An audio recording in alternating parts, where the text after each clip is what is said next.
باش نعمل ملسوقة دياري حطيت 300 غرام سميد أرطب، 500 غرام فرينة، و6 غرامات ملح، وحطيت الماء بشوية بشوية وعجنتها كيما عجينة الخبز لمدة 15 دقيقة. إذا كان ما عندكش خلاط تنجم تعجن بإيدك. بعد ما تعجنت العجينة مليح توا باش نحط الماء بشوية بشوية.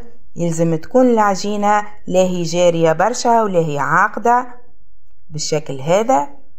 من بعد بقيت نخلط فيها بإيدي مدة معينة ونتخلطها بالشكل هذا وين تعطيك قوام باهي والورقة تكون رهيفة.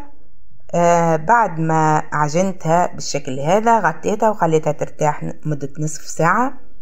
بعد هيك النصف ساعة عاودت خلطتها مرة أخرى، ضربتها بإيدي بالشكل هذا. من بعد عاودت زادة مرة أخرى بالطريقة هذه. من بعد هزيتها للثلاجة باش ترتاح منه غدوة. بعد ما ارتاحت ليلة كاملة في الثلاجة خرجت العجينة وخليتها تزيد تتحل شوية وترتاح. من بعد شعلت الغاز على نار ضعيفة. لازم تكون النار ضعيفة برشا، ملزمش تكون النار قوية.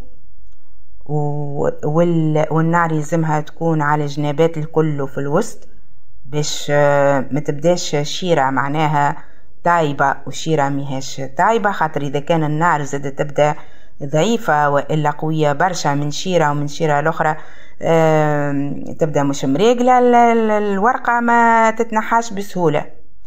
باهي مسحت الطاجين بشوية زيت وزدت مسحته مليح مليح بالمنديلة باش وقت اللي نضربوا الملسوقة على الطاجين ما تتقطعش وما تلصقش، تتنحى بسهولة.